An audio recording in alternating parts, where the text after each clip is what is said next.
Yo, Runaways just wrapped up. And no, I'm not talking about the Joan Jett biopic starring Kristen Stewart and Dakota Fanning, even though that was an excellent film. What I'm talking about is the Hulu Marvel collaboration that just aired its finale last Tuesday. And if you want to find out what we think about it, don't run away. Because right after that, we're going to discuss the Black Panther trailer, get spooky with Winchester, and cast our own X-Men movie. My name is Cooley, and you're listening to the Redbeard Podcast.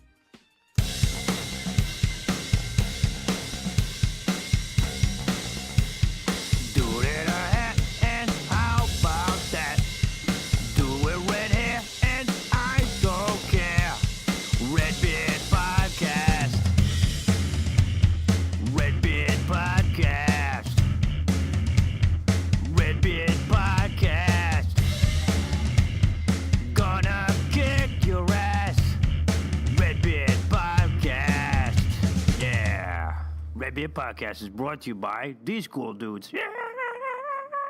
All right, and we're back, people. What's up? Yo, we got Tony in the house. We got Ren in the house. What and is you got Gucci? your boy Cooley in the house. In the house.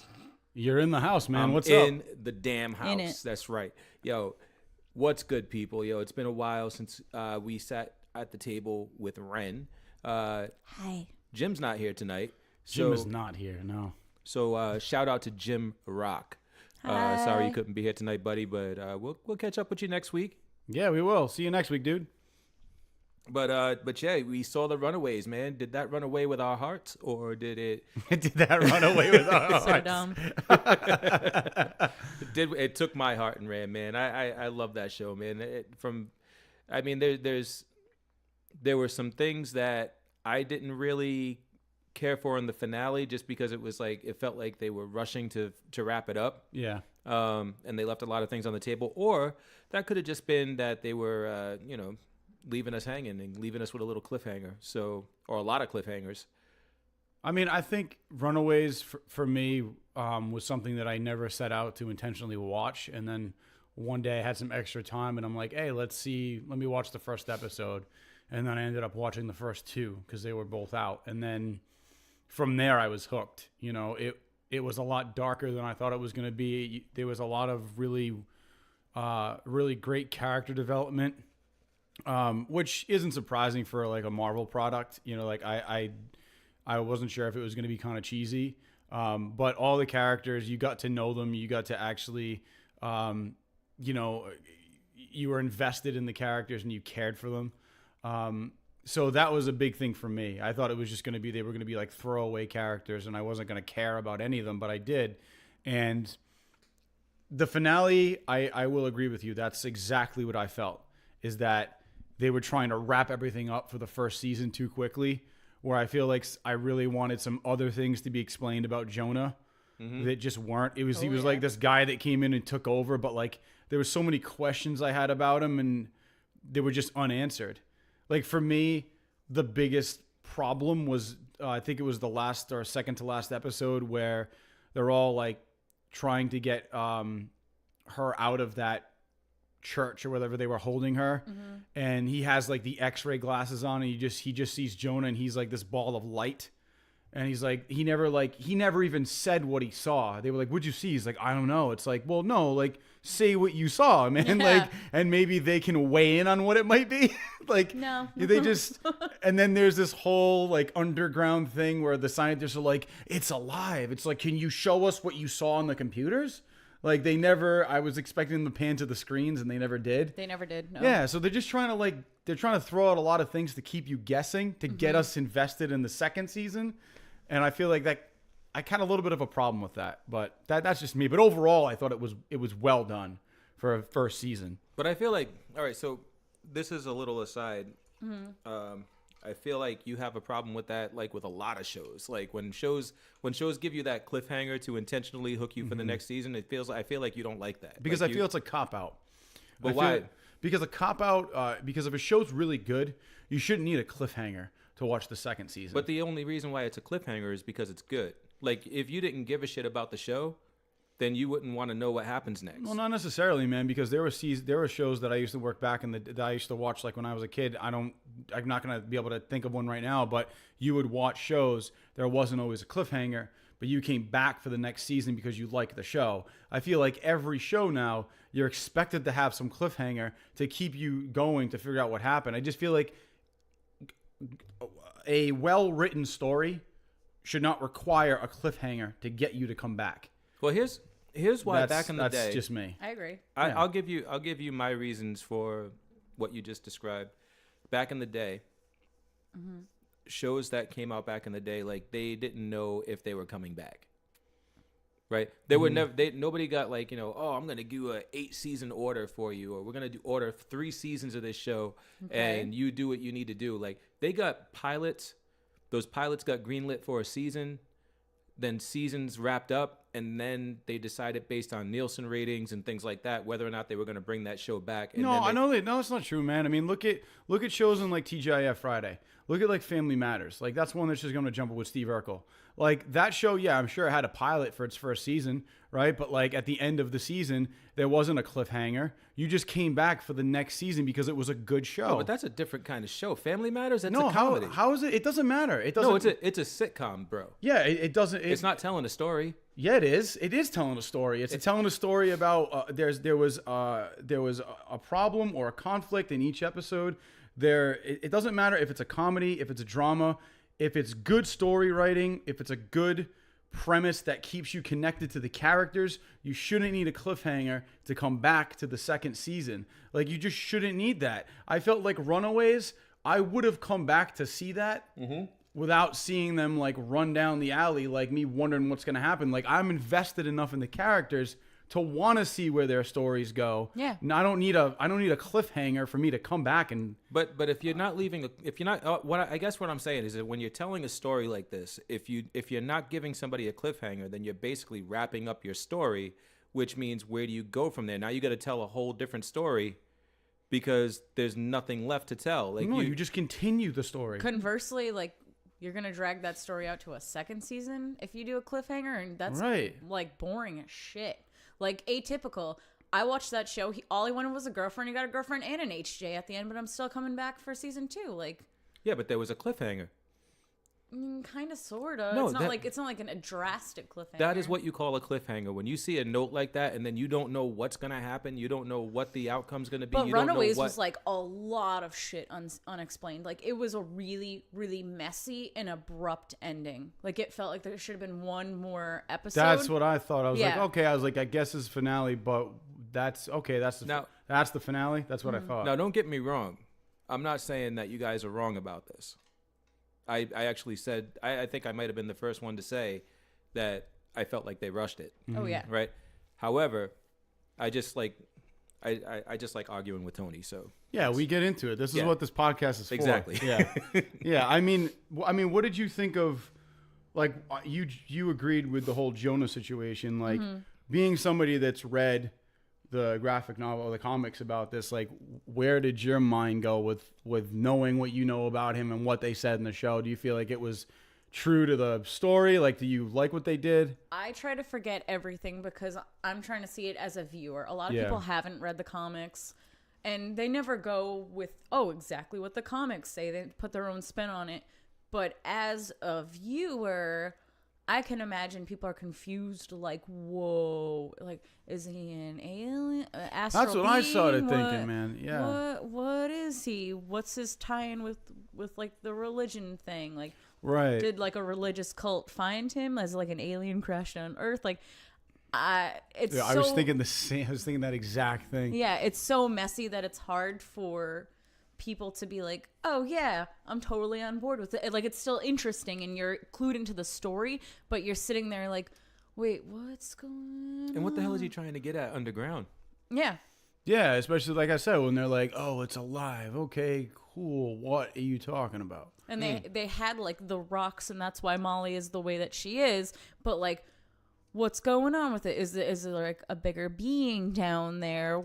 If it was such a big deal, and the two like what's Molly's last name?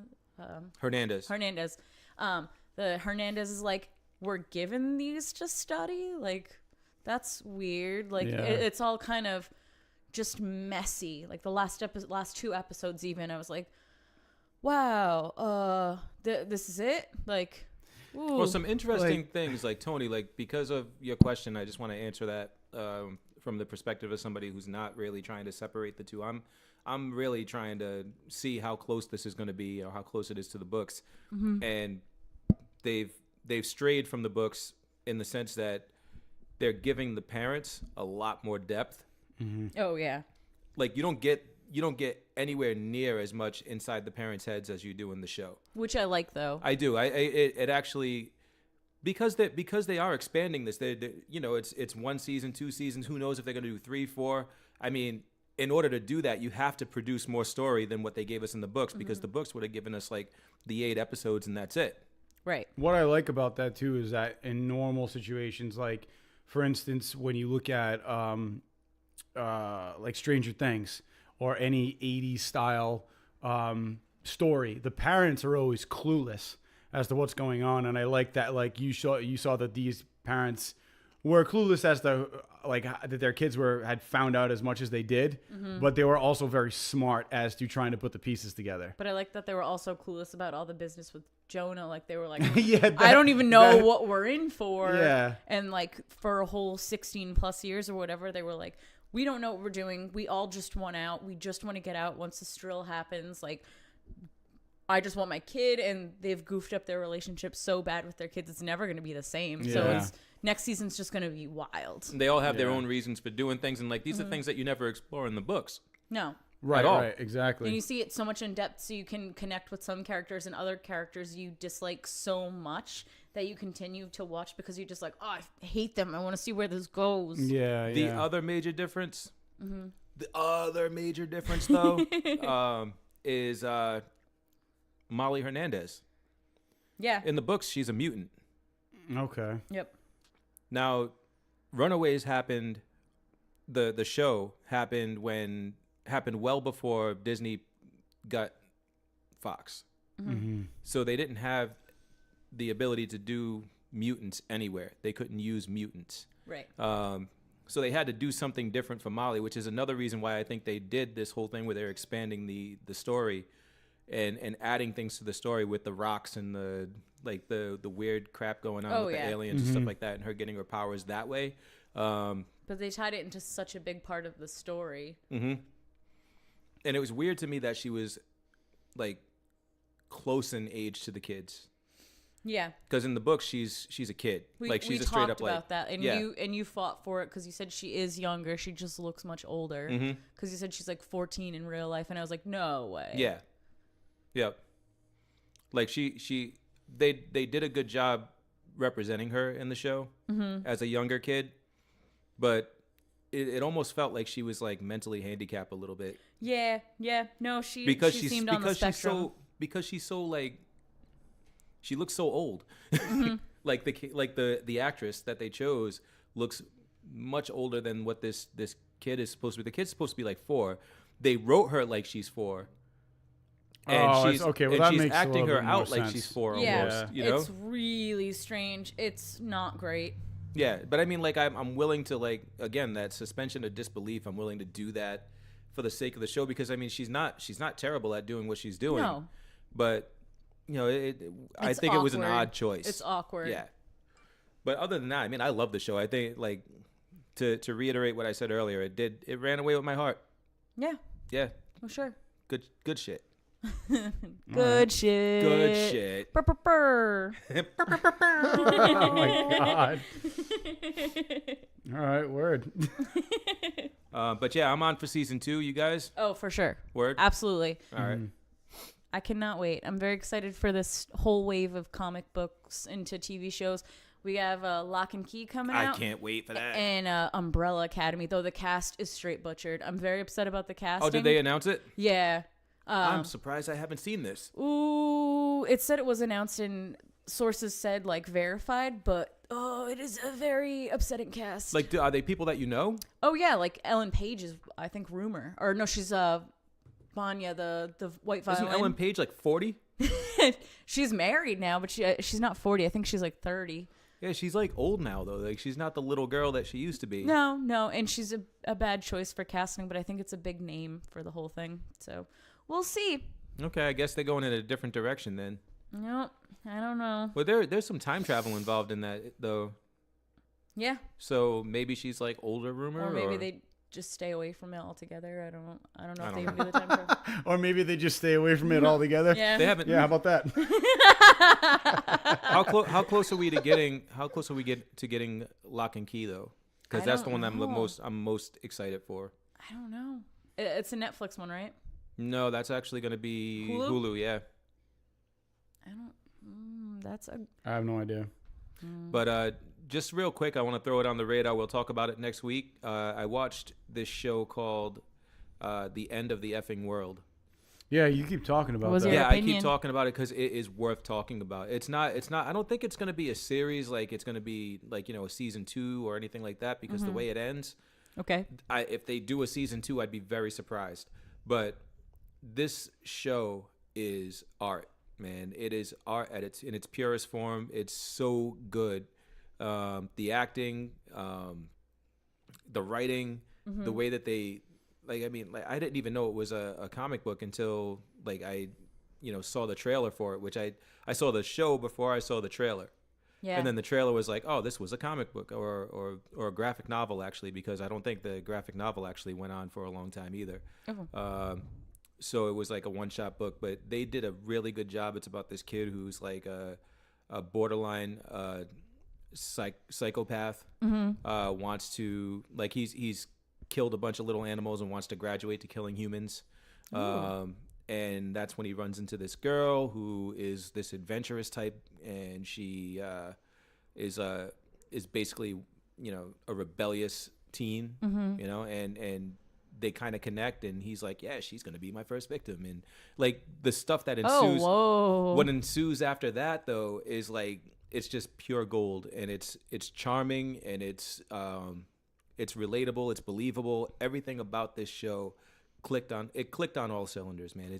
It was beautiful, absolutely beautiful. So I can't recommend it more. Hopefully you guys watch it so that we can talk about it. It's only 20-minute episodes. There's only 8 of them.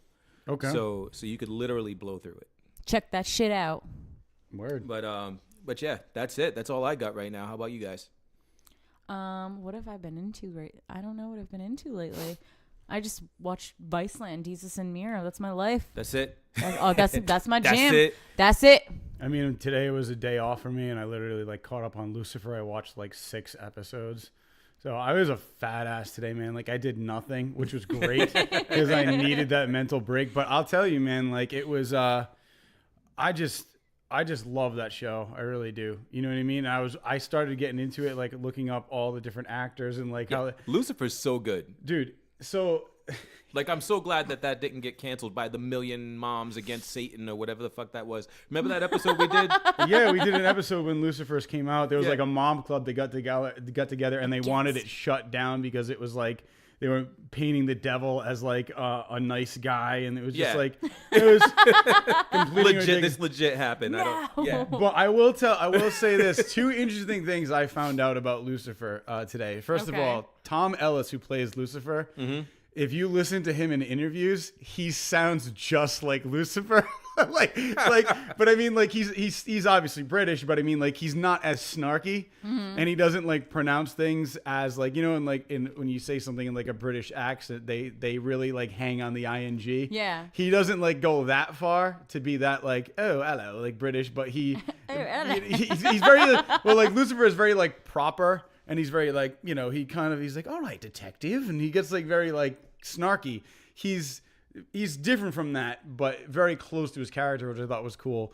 But I guess he's a big nerd, and he hangs out a lot with the girl who works in forensics. Her name just escaped me, but she's the Hispanic, the Asian girl. I forgot her name. Were you gonna say Hispanic and then you said Asian? No, I totally got confused for a second. What is her name? She is Hispanic. Okay, her name's Amy Garcia. She plays Ella Lopez. So.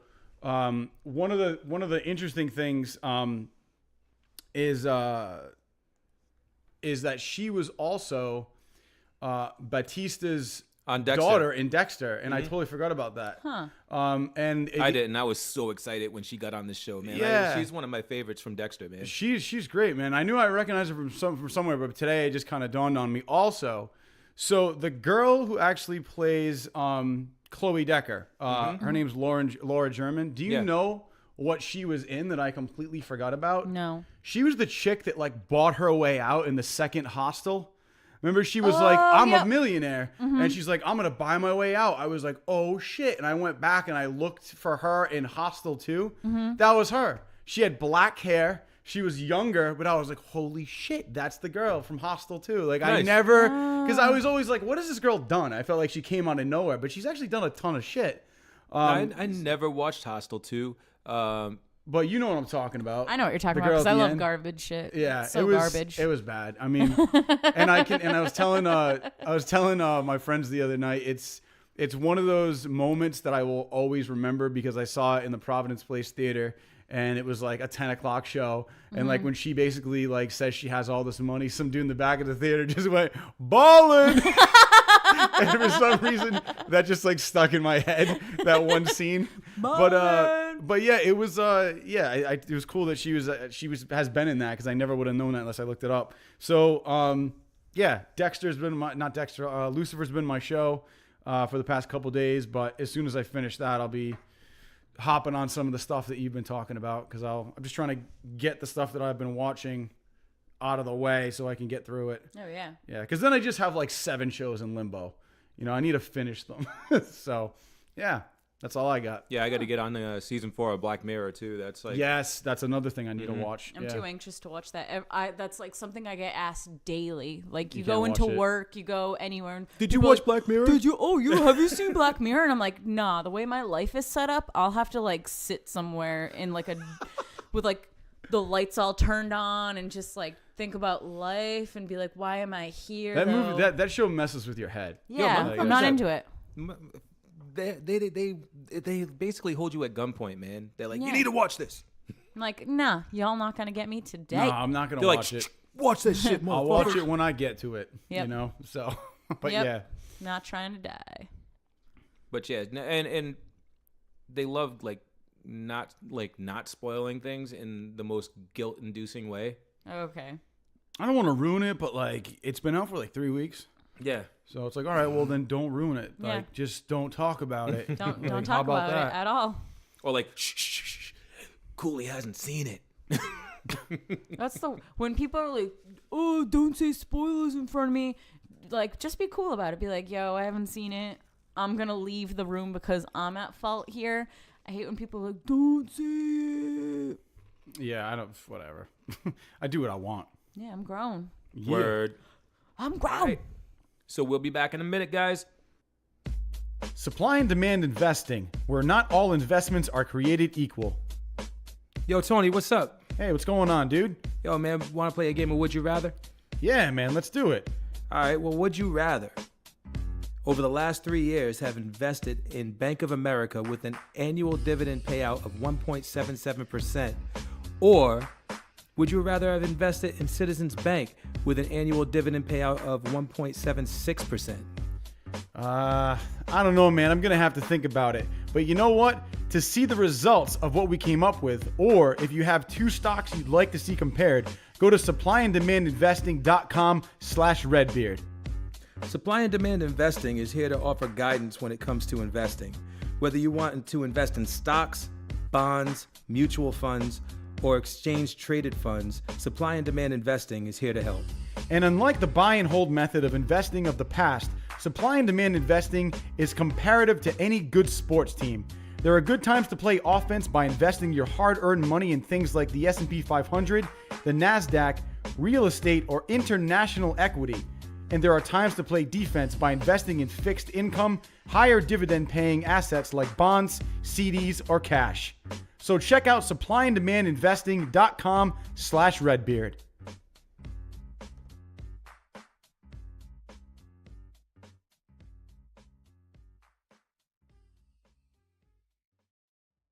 And we're back, suckers. Hey. Hi. I didn't expect you to say suckers. Hello to you. Such a 90s word. What's up, sucker? So, Oh my God. so yeah, man. Like, there's been some trailers that have been dropping, pretty rapid fire lately. Yeah. They're amping up their promotions for Black Panther, and Black Panther looks so fucking dope. It does. It looks really good, man. Every trailer they drop, it's just like you get to see more and more of the film, which is getting me more excited. Because at first I was like, "Oh, cool! It's a planet with like a lot of technology, and like that's all I know about Black Panther. He's But like a it's legit. superhero, But it's Yeah. legit Oh, yeah. Earth. But it's So I'm but yeah. So but it's just like this hidden planet that no one knows about. So or hidden place. So I'm excited to see. I'm actually really excited to see what Michael B. Jordan does with this. Me too. Because he Oh, just yeah. looks very different from anything that I've seen him in thus far. Like he's been Right. all kind of like these, like he was in, Fantastic Four, which did really bad. And then he kind of had like his second chance when he did Creed, and that did really well. And this is like a complete different realm from Creed. He's playing like this character that is a villain that he put on 20 more pounds of muscle for. And I was reading some stuff about Michael B. Jordan in this film, and he said that like to get into this character, he said he didn't want to get into too much detail, but he went into some really dark places to actually like get into the mindset of this character. So that alone is actually really making me interested as to what he actually does in this film, because there's nothing really revealing in the trailer. He's just this villain that's there. Yeah. But you don't get to see like how violent he gets or to what lengths he goes to show like his evil side. So I'm interested to see like where this role took him as an actor and what he did with this character. Yeah, he looks like the missing member from the Black Eyed Peas. Yeah, Like, he does. he's just He like- does, bro. That's messed up. Like I'm waiting for him to start breakdancing or Oh my God. Let's get retarded. I forgot that was a lyric. Oh my God. Yeah, that was the original. yeah. Yep. Get retarded. It's not get get retarded. started, Now yep. it's let's get it started. Yeah. Oh, you're So right. I always thought that was funny. I honestly think the original lyric was better, but a lot of people got offended by it. I just took it for being funny, but apparently I'm the only one that thinks it's funny. Pretty funny.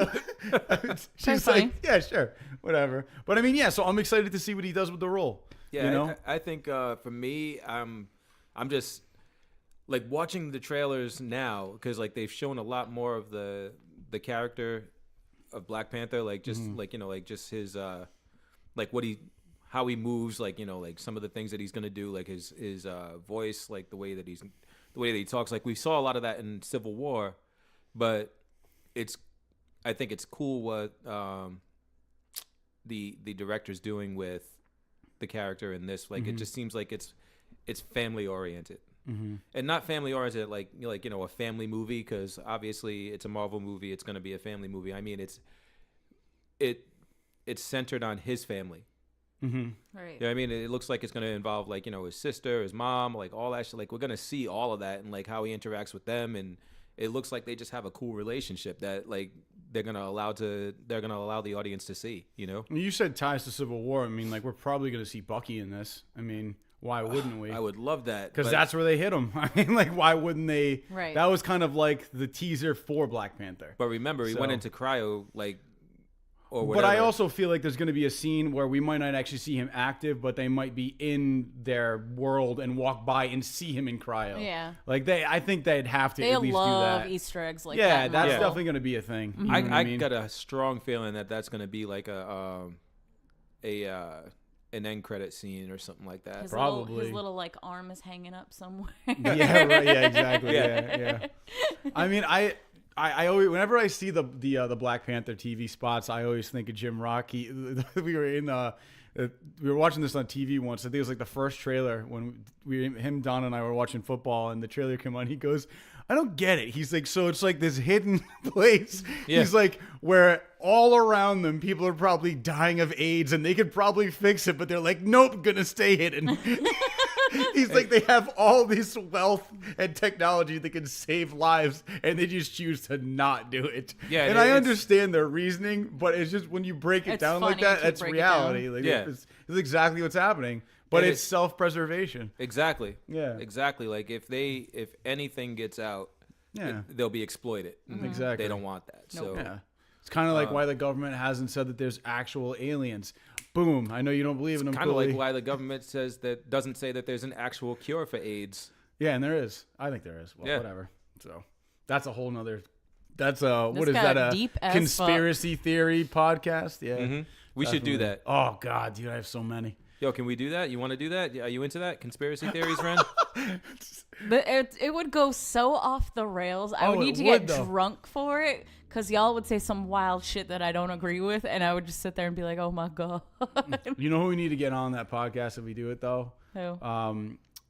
We need to get Penny on here, man, because she's deep into that. I never would have known. But like, we'll talk about the Black Illuminati. Yeah, we'll definitely do that. Yeah, we'll talk about like how we never actually landed on the moon. No, you guys need to take the show on the road then and just go to everyone in Kennedy Plaza. One time I was tuning. I was such a good tuning idea. My ukulele. Like go to Kennedy Plaza. Live footage, like man on the street, like with conspiracy theories. I was tuning my ukulele. You are coming with us when we do that. Ripta. Like at Kennedy Plaza, and this dude was like, oh, you got a ukulele? Somehow transitioned that into, there's a glass dome around the earth. They don't want to let you know that. It is a glass dome. That's why we can't really enter space and blah, blah, blah. And he's like, you ever seen a spaceship? You know how they exploded? It's because that's the real footage. Spaceships really explode when they hit the glass dome. And so you watch Under the Dome or Under the Dome or The Truman Show? Yo, if there was a glass dome around the world like that, why would they pick the material of glass? Yeah, like, I'm like, yo, that was shit. smash. Like, yeah. But I'm like, nah. But this is why we gotta save this. Yeah, it's Black alien Panther. glass. Yeah. Black Panther. Yeah, let's save that. Yeah, but I mean, totally, man. We got to do that. But yeah, Black Panther. I mean, like, yeah, I'm stoked. I can't wait. What are you looking forward to the most out of the, what you've seen so far? Just a quality movie. I've just been used to being bummed out by movies. Marvel's always pretty much come through. I mean, there were like a bunch of wonky ass Spider-Man movies where they were like, just kidding. Now, I think, we'll stick with Tom Holland. He's the perfect Peter Parker. And I'm like, cool, but like, what happened to all the rest of them in like a really small time frame? There were so many Spider-Man movies. But they weren't Marvel though. Yeah, they weren't Marvel, but it's still Marvel characters. Licensing. Yeah. So it was like trash. Like this is a completely different universe. You know what I mean? And I agree that hey, what happened to them? But I also feel like this is the best iteration that we've gotten for Spider-Man. Mm-hmm. You know what I mean? Like the other ones were like cool because we got a Spider-Man movie, but they weren't great. Right. I thought this one was actually a great movie. It was, and I love Tom Holland. I think he's a great actor. Mm-hmm. I think it was super awesome that they mixed it up and put like Zendaya in there instead of just another generic. Yeah, totally. Yeah, and people hated that and it pissed them off, and I thought that was super great because that's the way things are now. Like it's not like, oh, we need to have a super white couple. It's like, no, we have to have everyone represented because our audience is everyone. We're all a melting pot. Right. So I thought that was super cool. I love that it pissed off white people. That was great. But yeah, I'm excited. I'm excited for a movie where like young, like black kids are going to go and have representation and have people that they're going to look up to. Like some shit that I loved was the kid who got hit by the car and Miles Morales, one of the writers for the comics, sent him a bunch of comics because he's like, oh, I'm glad I didn't die. It's because I'm Spider-Man. And I was like, that's some cute shit. He has representation. He has somebody to look up to. Yep. And that's what I'm excited about this for. Because that's dope. It's always, when you think comic book dude, it's always generic, sloppy white dude. You don't think about like all the people that comics have really alienated. Mm-hmm. And now there's finally like platforms for people. Right. People are represented, and even if the comics aren't great, like America, I wasn't super into it, but some young Hispanic girl's going to have a platform. And I think that's cool. Yeah, and I thought, like, I wasn't into the story right in America, but I thought, like, the way that they wrote the character was pretty freaking amazing. Like, they did absolutely. a really good job with her. But yeah, like, the story was, like, weird. It was just, you have to be into weird shit like that, like, to like the story. Because I couldn't even tell you if the story was good or bad. It's just not my cup of tea. Yeah. You know what I mean? But one thing that I think a lot of people are forgetting about this movie, the Black Panther movie, is that this is by Ryan Coogler. This is the dude that directed Creed. Right. Which I don't know if you've seen Creed, but you saw Creed. Creed was it's awesome. amazing. That movie was fantastic, and he also did Fruitvale Station. Oh, no kidding. Yeah, the dude is on point, and he's a black director. He's an up and coming director. I say up and coming, but I think he made it already. I think he's already there. He made me cry in Creed when they had Rocky pull the chair out of the tree and he's like sitting at Adrian's grave reading the newspaper. I was like, and it's part of the reason why we got what's his name in this movie. Michael B. Jordan. Yeah, Michael B. Jordan. Thank you. You're welcome. Yeah, that's why you're here. Yeah, that's why we got him in here, because like he's worked with this guy before. Plus, he's just a great actor. Yeah.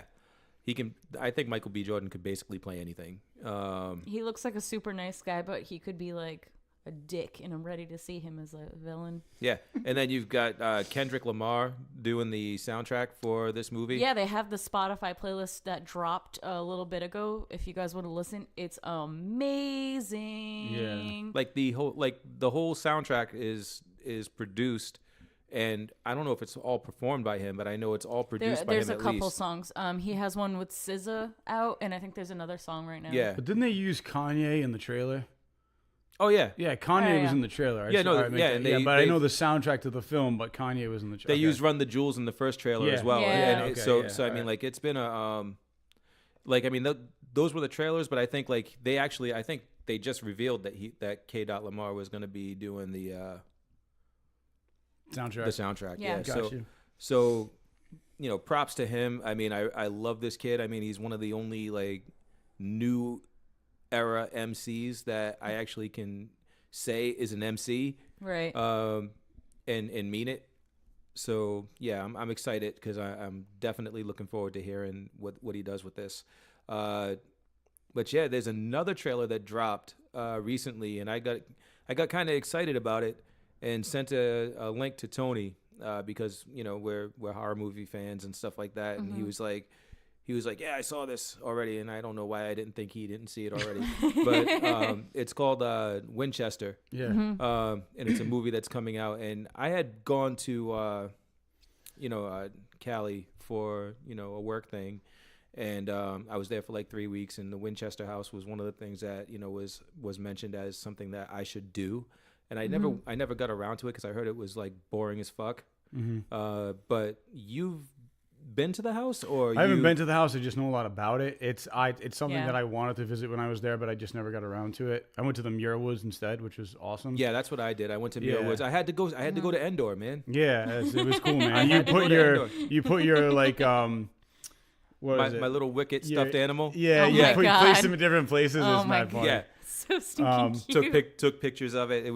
I had to bring Wicket home. Yeah, dude, it was great. It was fantastic. That was one of the highlights of my trip. But yeah, so like this movie looks like it's gonna be. I don't know. I don't necessarily know if it's gonna be scary or just. It's just supposed to be a cool horror and movie. No, it's definitely It's supposed to be scary. spooky as shit. Yeah. Like, remember 13 Ghosts? I'm assuming it's going to be 13 in like Ghosts a was vein of awesome. that. It's probably going to be also like they're trying to bring a lot of movies to be like Insidious scary. Like the new Insidious like trailer. James Wan style. Should we looks- inform the listeners about the Winchester House? That's what I was going to talk about. Yeah, Yeah, totally. I mean, the reason why this is actually going to be a spooky movie is because of what it's based on. So Some real weird shit. yeah, I mean, so Sarah Winchester is basically this woman who her family created, or her husband created, like the Winchester rifle, right? Which was responsible for millions of deaths because it was an extremely powerful gun and it was used in the Civil War. So basically there were a lot of deaths in her family. The child that they had died at a very early age from a very rare disease where she just kind of wasted away. So they lost their child, and then her husband died years later of tuberculosis. So when he died, she was left like a $20 million inheritance, and grieving the deaths and the loss of her infant daughter and her husband. She went to at the time she was in New Haven, she went to a Boston medium, and this medium was apparently channeling her husband, and her husband was telling her that she needed to move west, build a mansion to basically appease the souls of all the ghosts that had been killed by the Winchester rifle.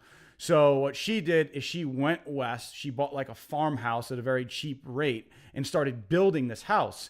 But the interesting thing about the Winchester house is that it's unlike any house that you've ever been into before. It's like a maze, right? So things are built very strangely. This house was actually being built for years. Like, she hired carpenters that was their job for their entire lives. They were working on the house for 30 years. She was afraid the ghosts were chasing her, so she would build stairs to nowhere, doors that opened onto walls, like...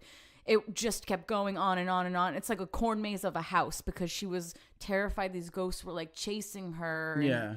But you also, it's like designed for a house for spirits, basically. Yeah. So, I mean, like, the construction started in 1884, and then it stopped when she died in 1922. That's wild. So, I mean, the house was actually 7 stories, but then there was an earthquake in 1906, and that actually, now it's only 4 stories. Because part of it actually fell, and they were able to save some of it. But they just reopened it for tours in this past year in 2017, where you can go in and you can actually walk through and see some rooms that were never open to the public before. But it's like, yeah, like Ren was saying, you open a door and there's a staircase that goes into a ceiling, so you can't go anywhere. There's also like, you'll open a door and it's a brick wall.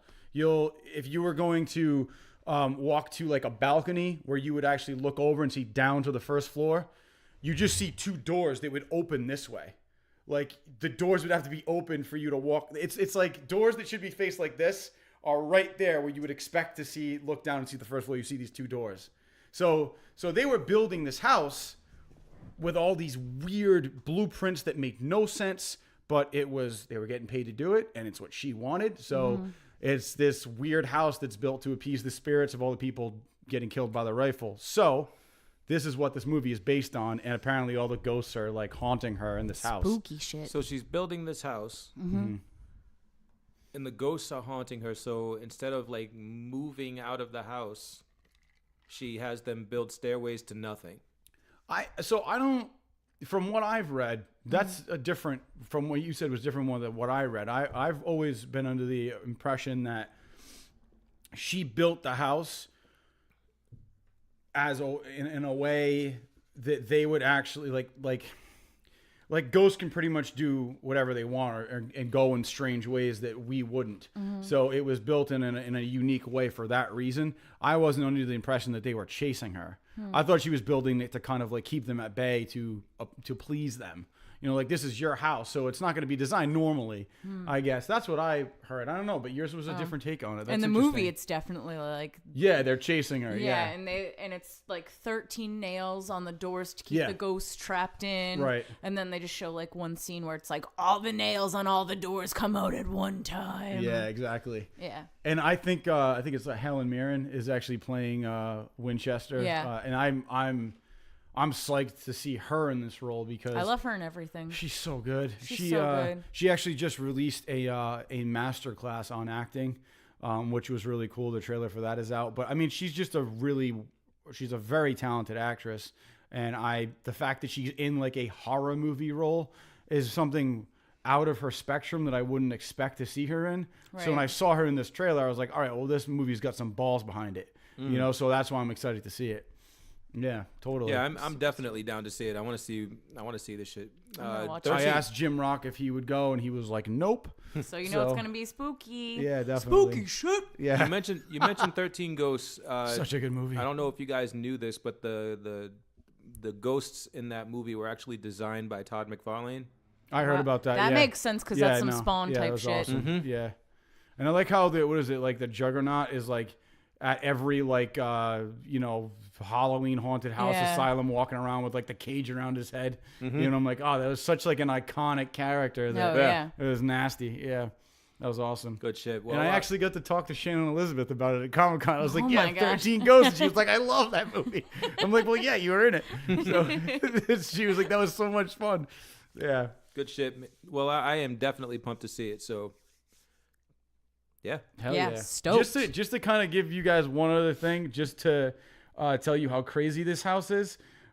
So technically, I'm just going to go through it quickly. There are roughly 161 rooms, 40 bedrooms, 2 ballrooms. One was completed, the other one was unfinished. 47 fireplaces, 10,000 panes of glass, 17 chimneys, 2 basements, 3 elevators, and the property is roughly about 162 acres. Oh so my God. Just think about like, why do you need 3 basements? Like, there's usually only one. If you want to read a story about it too, Dark Horse released a comic, I think in 2016, called House of Penance, about the house. That's awesome. I'll have to check that out. Word. So yeah, we'll be back. We're going to talk about who we would cast for Disney's X-Men. Word. It's your boy, Young Joe Blaze, and I'm smoking all that haze. When it comes to cooking crack, my grains are all straight A's. Take one puff of bleaching crack, now you live for days. Hide that crack rock in my beard, crack rock in my beard. I don't smoke it, ain't no joking, man, this crack is hella potent. Young Joe Blaze in the trap, cooking crack next to some rodents. Yeah, this crack is mad corrosive, turn your brain into explosive. Keep that baggy in my socks, gotta keep that shit on notice. Squirt on the beat, and I'm sipping on some bleach. Got a girl with a rump, looking like a Georgia peach. Yeah. That rump is super peachy, freshly picked right off the peach. And we're back. Yo, Disney bought Fox. Yep. We know that means a lot of things to a lot of different people, but to us comic book fans and us Marvel movie heads, what it really means is that Marvel's going to get back a lot of the shit that they lost or haven't had for decades. And that is the movie rights to their mutant franchise, the X-Men. They're going to get back their movie rights to the Fantastic Four and the different villains that go along with those things. But today we're going to talk about X-Men. Woo! And what we think Disney's going to do with it, what we want to see, and who we'd like to play the characters that we love so much. Okay. So we're going to start with you, Ren. What do you think they should do with this? And like, where should they start? What's the best way to introduce the X-Men to this world? It's Disney. So it's Disney, so they're probably gonna like make everybody super young, and there's gonna be like a bunch of new fresh faces, and I'm not worried about what you think they're probably gonna do. I want to know what you think they should do. What if it was your ball of wax? How would you mold it? I want like the baseline X-Men to be older, because you never see that shit. Like Old Man Logan's great. I want everyone to be older. Like we've grown like with these old? characters. Not like old, but like people who should be like 40 right now should be 40. I don't know.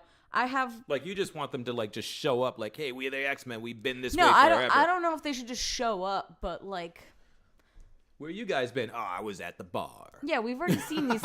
We've already seen these same characters like a million times over. There's been like Right. a bunch of different casting. I'm saying, take the baseline characters that everybody knows, have them there, have them be older, maybe introduce some new characters or some new to people unfamiliar with the X-Men universe. Like who? I don't know. I have my like baseline characters. I haven't even thought about this at all because your notes are just like, who's your dream casting? It wasn't like, what do you want them to do? So I'm not even into that. I know. I just wanted to put you on the spot and just see what you thought. Brainstorm. I'm talking Professor X's Timothy Dalton. Oh, shit. If you're unfamiliar with him, Yo. Who's unfamiliar with him? Get out. I love him. He's old as shit. I would still jump his bones. Yo, Timothy Dalton as Professor X. That is some That's some good shit. That's some good shit, right? Some James Bond shit. Yo, I am actually feeling that's your boy. That's your boy from fucking Flash Gordon, man. That's my boy. And he was in Penny Dreadful too. He was real good in Penny Dreadful. Yeah. Ooh, you ready for this list? Yeah. All right. I'm gonna hit you. I liked James Marsden as Cyclops. I saw your list. Okay. Like briefly, but you legit tried to go through like every name I listed. I was just trying to say like, pick a few, but no, I wanted to get it down. Yeah, do it up. I want to hear all of them. Go. My Wolverine, Jason Momoa. I know he's already Aquaman, but like he's like a he's got the look for it. That's what it is. He's definitely got the look for it. He's got the look for it, and I think he could be gruff AF. But like he's got the look for it. Realistically, though, it wouldn't happen because he's already Aquaman. No. Yeah, I mean, realistically, I don't like him as Aquaman for the same reason why I wouldn't like him as Logan. Is he's not.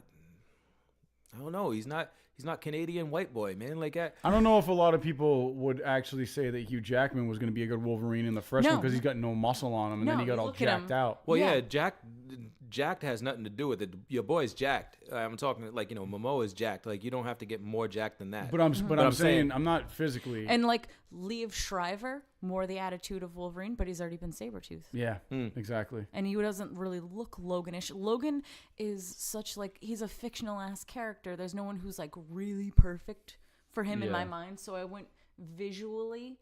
What was more pleasing? Like Gambit. I was so attracted to Gambit when I was a child. I grew up, I was like, oh my God, who is this Creole gentleman? But I have, now you guys know I don't like him because we talked about Punisher, but I have John Bernthal as my Gambit. He's got the look, and I feel like he could do the drawl. I like him a lot. Angela Bassett as my Storm. Nice. If you had to go younger, Rihanna, because she's got like the I'm super sweet, but she's also sassy AF. Who else is on here? If you guys aren't familiar with what was that horrible? I didn't like it. Teen Wolf. There's the sassy friend Styles. I'd like him for Iceman. Okay. I like him. Dylan O'Brien. Colossus. Wrong country, but Dolph Lundgren. I like him. I could see that. I think that would be interesting. Who else is on my list? I also have Jessica Chastain as Jean Grey. She's got the. I can see that. She's got the ginger thing, but if you've seen Twin Peaks, she can be a real big old bitch. So she'd be great for Phoenix. Twin Peaks or Crimson Peak? Crimson Peak. My bad. Well, Jessica Chastain was an asshole too in friggin' The Help. If you ever saw that movie, so she can definitely play dark. Yeah, definitely. So I like that. And who else on my list? I have Halle Berry's ex-husband Gabriel Aubry as Angel, because he's just like a generic good-looking white dude. Right. He would be a beautiful angel. And then I put like a little JK one at the end, and I put for Rogue me because I have the hair. Yep. Word. That's my list. What do you got, Cooley? Oh, you want to know what I got? I want to know your whole list. My whole list is I literally picked 1, 2, 3, 4, 5, 6. I picked 6 people. That's good. All right. So my first one would be Wolverine, and I went in a completely different direction. I went with a Brit. Did you put Tom Hardy? No, Richard Armitage. Oh shit. He's the dude that played in The Hobbit. He was like the main dwarf. Yeah. With the wooden arm. Is that guy? No. He was like the king, like of the dwarves or whatever. I can't remember his name in the movie. I gotta look it up. But anyway, Richard Armitage is just. I thought like his voice in that movie and the way that he was when he was like like raging out. Damn, he's good looking as hell. I think he would be a badass Wolverine. Yeah. Oh my God, this photo I'm looking at. Yeah.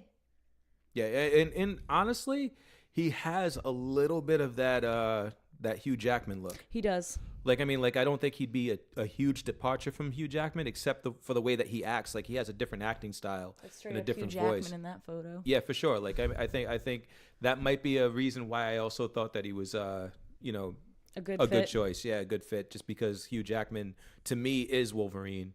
We grew up with him. Yeah. Doing that. Yeah. Then for Cyclops, I actually took one of your peeps. Dylan O'Brien was my choice for Cyclops because like if you look at him like as a build, he has that tall like slender build, but he's like he also has some muscle on his frame. So it's like it's weird, and like that's Cyclops' nickname is Slim. Yeah. They call him Slim. He's just got that all-American look to him too. And and he's not like Cyclops' character. If you look at him in the comics, he's not like this like muscle-bound like huge dude. Like he's just a tall, skinny dude that has some muscle on his frame. And Dylan O'Brien has the action chops to do that role. So I really think that I think he'd rock that. Now, does anybody know who Asa Butterfield is? No, I'm unfamiliar. There was a movie, and I can't remember the name of the movie, and it's killing me. But it was Orson Scott Card's book that got translated to a film, and he played in it. He was the Ender's Game was the name of it. Oh, I'm looking at him right now. And he played in Ender's Game. Yeah, I know who this is. Very young looking kid. And I think that he would be awesome as Iceman, like just as the youngest of the X-Men. So like and he has that, like, he can be that playful character. He's got that look about him that looks innocent, yet he can still fuck somebody up, because I watched him in Ender's Game. And this is for Iceman? Yeah. And he's got like those scary, chilly blue eyes that would fit really well. Yeah, and he's got pale skin. He looks like he would be, somebody like Bobby Drake. You could Drake. make him goofy enough. Yeah. I see that. Yeah.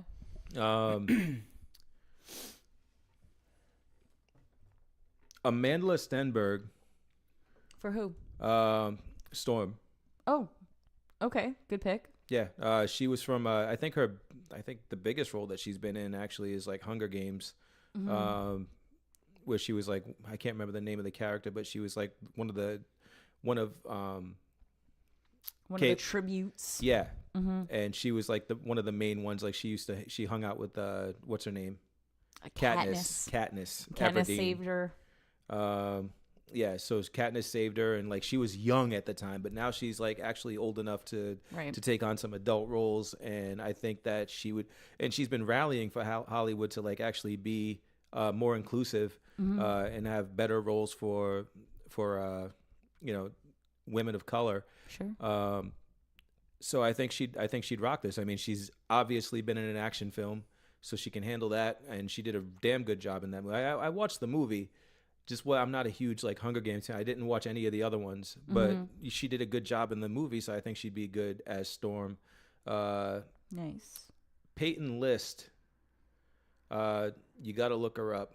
Okay. Peyton List, I think would be a great rogue. And Elle Fanning, who is Dakota Fanning's little sister, I think would be great as Magic. Oh.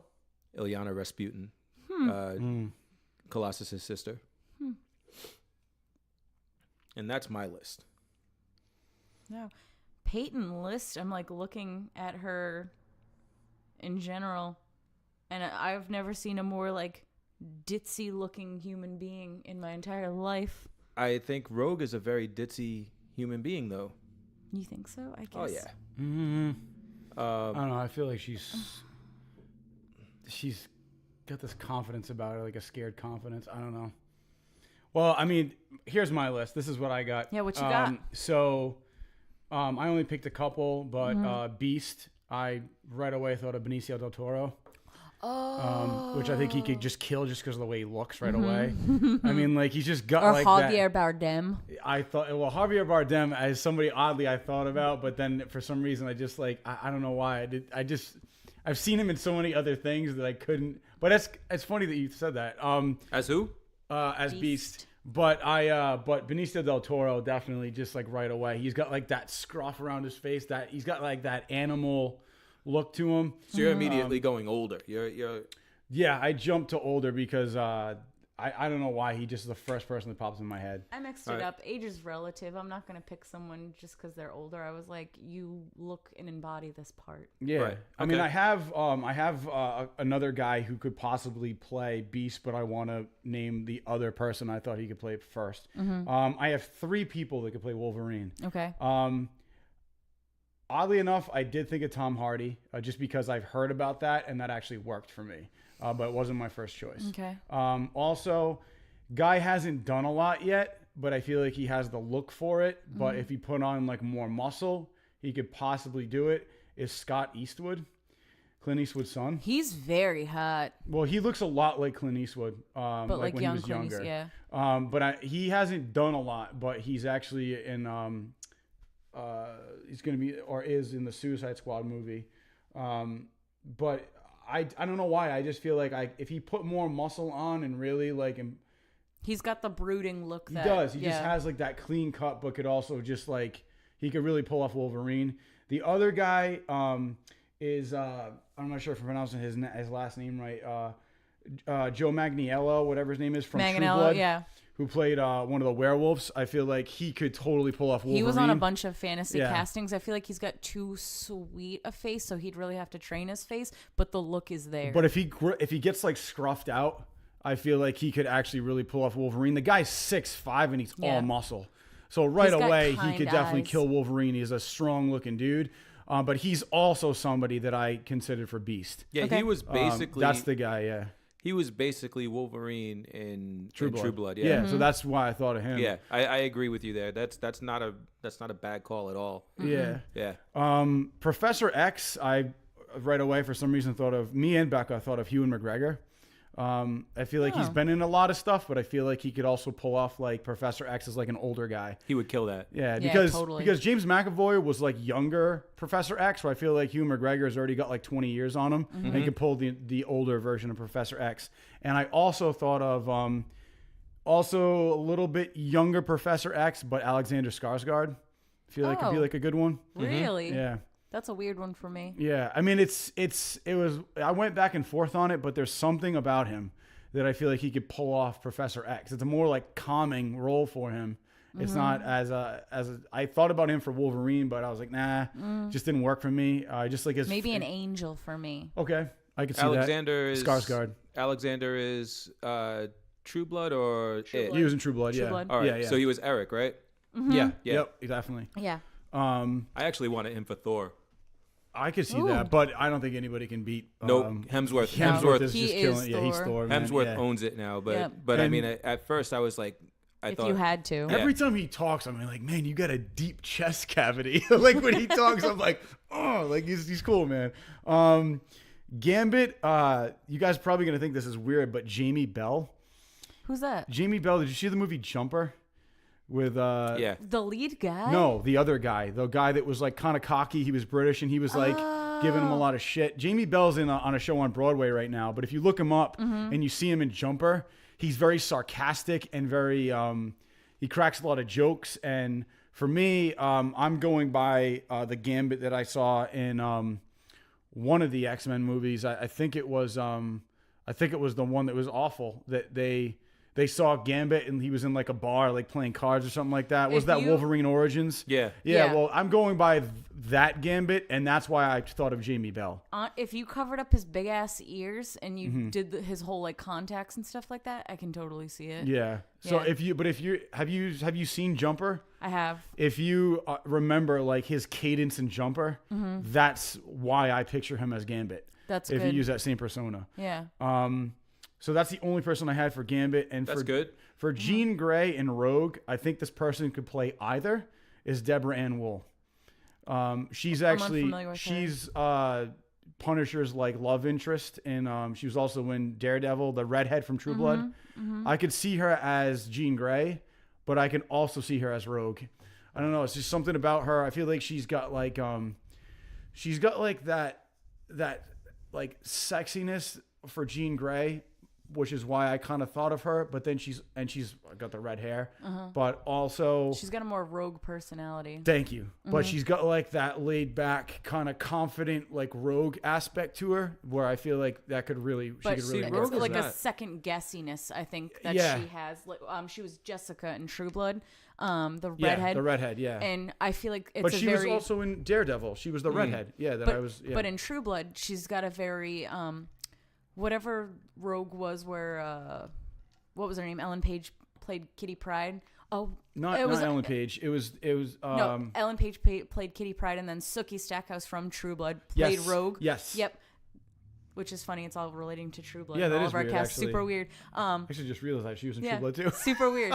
But her character was like very like, oh yeah, I'm here, and I'm like, I don't really know my role. I don't understand my powers. I'm kind of hurting people. She was always like love. crying when she hurt people. Like that's why I see her for that. Jessica in True Blood was very much like that. Yeah. But then she'd have like a sexiness where like, no, I just want to be bad, and then she'd be like, no, everything sucks. Yeah, and I feel like in what's her face? I can't remember the actress's name, but the one that you mentioned from True Blood that played Rogue.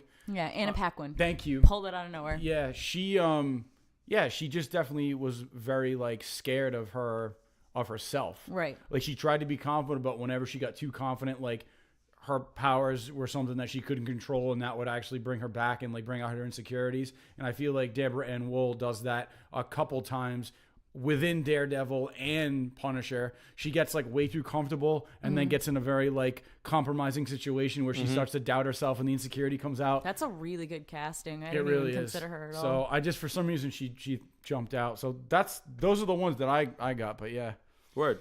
Sick. Villains Oh man. or a villain that you think would be. Oh jeez. I don't even know who my dream Magneto would be. I was thinking of somebody for Magneto too, and I couldn't really. I know. God, man, I'm trying to think of people that have played good villains in the past. They're just like Michael Fassbender and everything. So when they so put him good. as Magneto, I was like, I don't even care about accuracy or anything. so He's good. just so good. He owns anything he does. No, he was great especially because it was it was supposed to be a younger version of Magneto, and, and and he it was worked for just me. so good. Yeah, and he's just a great actor. I mean, all around. In general, I just want to be his best friend, but I also just want to shag him all the time. Like he's just Yeah, so interesting. except in friggin' the new Alien movie. Oh no. Where he's creepy David. Yeah, not interested in that. Yeah, he's at a little all. freaky in that. I don't know, man. I would have loved to see. He doesn't look like Magneto. Mm-hmm. He'd have to, and this person is dead. So, but if he lost weight, I would love to see. God damn it! Why can't I think of his name now? His name is escaping me.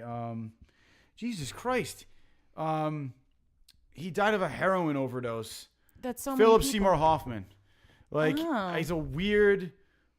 He's not. He's a heavier person, but He was a he's very scared. celebrated and talented actor. He was, but he blew me away, dude. When I saw him as a villain in Mission Impossible, I never saw him as a villain before, and he like blew me away. Like there's this one scene in Mission Impossible where he basically like is trying to figure out like basically Tom Cruise, like they kidnap him and he's on the plane, and he's like oh he's like, what's the rabbit foot? And he goes what's your name? He's just so calm. He's like, do you have a girlfriend? He's like, do you have a wife? And then he's like, what's the rabbit's foot? And he's like, because I'm gonna find out who she is, and when I do, he's like, I'm gonna hurt her. He was just the most dark confidence. I had never seen him in anything else like that. And I'm like, this guy is cold. And I feel like as Magneto, he could have that same like confidence where like he just doesn't give a shit. Right. But you know, he's a talented actor that is no longer with us. But that's somebody that he's probably the one person that really blew me away when I saw him as a villain. He was fantastic. So I don't know. That's out of left field, but I think their casting was pretty spot on as far as like getting Magneto down the right time. Donald Sutherland has the look, but not the voice. The voice would throw me off too much. As far as like, you know, who'd be good? Like Bryan Cranston. like an older, older Bryan Cranston, like how he but looked it's in hard Breaking though Bad. because like it's like I feel like I'd see him with a mask on and just be waiting for him to be like, say my name. Yeah, or like you know, You know what I who mean? could do it? Like Gary Oldman, because he's been like so intense where you're like, this makes me very He's Commissioner uncomfortable. Gordon, Yeah. You see him in True Romance and then in Dracula. I mean, Jesus. Oh yeah, my it's God. awesome. So you would go with Magneto and. Yeah, like he's just like, he gives me the heebie-jeebies when he gets intense, scary old man. Mm-hmm. I would go with I want to see something different. What do you want to swap it up to? I want to see something different. I've seen Magneto several times. Ooh, John Malkovich popped up on my list. That would be real weird. Yeah, that would be a weird Magneto. That would be a real weird Magneto. I can bend metal. What don't you understand?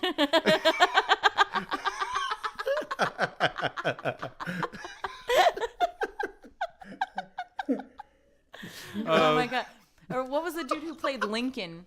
He's got 3 names. Oh god, Daniel Day-Lewis? Yeah. Screw that. He's a little too method for me, bro. Yeah. But I was thinking. What were you thinking? I was thinking to go with a character like Mr. Sinister. Okay, who are you thinking? Okay. And using someone like Wentworth Miller. Really? Wentworth Miller? Who's from that? Prison Break. Yeah. Oh, all the right. smaller dude? The smaller dude, yeah. Yeah. Ooh. Could see that. Huh. He's already got the widow's peak. Yeah, he does. That's pretty messed up.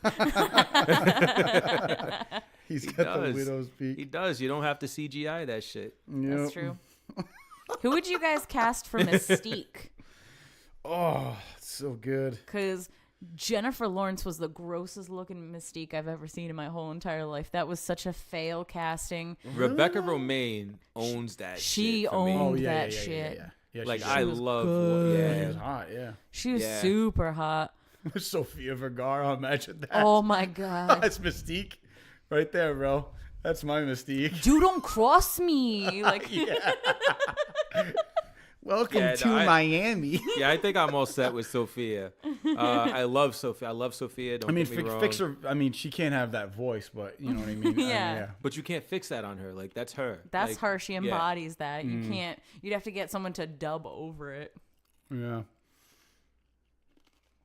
I mean, you could get somebody like, I was going to say Scarlett Johansson, but she's already... Nah, you got to get the modern day Rebecca Romaine. And that's... Yeah, who is that? That's your girl, man. Fucking Margot Robbie. No, I don't like her at all. No. I love Margot Robbie. Nope. I don't think she has... She doesn't have the chops. She doesn't have... Well, she has the body for it, but I don't know. She doesn't have the chops. No. Are you kidding me? No. She's very blah and like everything, and then Suicide Squad, she's just... You just saw her in I, Tonya. No, I was just going to say, I saw her in I, Tonya. That's not... She's Well, I, Tonya is killed totally it. different. That's like a new Yo, Suicide movie. Squad She's wasn't her fault, though, man. She didn't design the costume. She straight didn't... garbage. Let's not get into that, but like Jim said in the last episode, very good point. He's like, it's what the director wanted. So Yeah. I mean, that's what she ran with what he wanted. But I think she does have the chops for it. I just think it's all direction, because in I, Tonya, that entire movie, I actually forgot it was Margot Robbie. Like, that's when I forget that it's the actor playing and then I'm like, oh shit, wait, that's like, she killed it. Like, straight up killed it. She was Tonya Harding. So I could say that she could do it. I just feel like, I think she would rock it. And Deborah Ann Woll would be fucking great, too. Oh, yeah, she would. I think she's so hot. Who would you cast as Sabretooth? See, I really liked Liev Schreiber. He's man. so good in He that. just killed it, dude. He looks like Sabretooth. He's got like the sideburns and I am a big fan of Ray Donovan too, and he's just ruthless in that. I mean, Ray Donovan is the type of show that don't watch that show if you're depressed, because it'll just make you want to kill yourself. But I mean, it's so good in super Goon. depressing. But he's good in it, you know, and I feel like he's I love him in Ray Donovan. I feel like it's wasted. Like, he's just so like depressing, and his life is going to shit, and he just rolls with the punches and he fixes problems. Like, I want him to get out of that show and take on some roles, because he's so talented. I feel like he's kind of wasting it on this character. Like, he's good, but come on, man. Like, finish the show. For Wolverine, though, I mean, for Sabretooth, I think Joe Manganiello. Manganiello. Whatever his name is. Magniello, or whatever. I think he would be a better Sabretooth than a Wolverine, just because he's like so much bigger. Mm-hmm. Like, he's such a tall dude. But you need somebody. But how tall is Wolverine? Is he a short guy? Wolverine's supposed to be short. Because he's old AF. So your boy Hugh Jackman, like, took the role and made it his own. But Hugh Jackman is way taller than what Wolverine is supposed to be. So when he was announced, fans of Wolverine were like, "What? What? This guy?" Yeah. Right? And it wasn't because he wasn't jacked. It was because he was just so fucking tall compared to what Wolverine is. And Sabretooth was naturally a taller character. Yeah, used to call Wolverine a runt. Okay, all right. Which was one of the cool. That was like the coolest they had the coolest relationship. Well, then in for comics. that reason, then I mean, if he's naturally 6'5", then I agree. I mean, I could also see him as a Sabretooth. My first, gut instinct was Wolverine. Yeah, I mean they're the same character. Only one is like bad and the other one's good. Like yeah, exactly. They're literally the Spider-Man and Venom. Yeah. One is the other's nemesis. Yeah, basically. So, I agree with you. But yeah, so that's it. That's all I got. Could you guys see? He's old, but could you see obviously as an older Magneto, Anthony Hopkins? That I looked at that too. He's got like such a little round head though. Like I see the long drawn out face in the helmet. Magneto, yeah. Yeah. So they really have to do work. I feel like I was curious because I went back and forth on that, and I was more leaning towards no, but I thought it was worth mentioning just because. But he's just so. The personality is there, but the look misses it. Because I feel like he could really pull it off, but it does come down to like the physical appearance of the character. Yeah. Plus, he's older now. I feel like. He's great in Westworld, though. Yeah, he is. He's just a great actor. Yeah, but Magneto, he could voice it, and like the emotions and stuff would come through. But the look, I think, misses the mark for me. Got you. Yeah. Okay. Word. That's it. That's it. That's all she wrote. That's all she wrote. Check back with us next week for all kinds of shit. Yeah, all kinds. Check back with us next week for hopefully Jim Rock will be here. He should be. So, yeah. But that being said, later. Bye. Peace.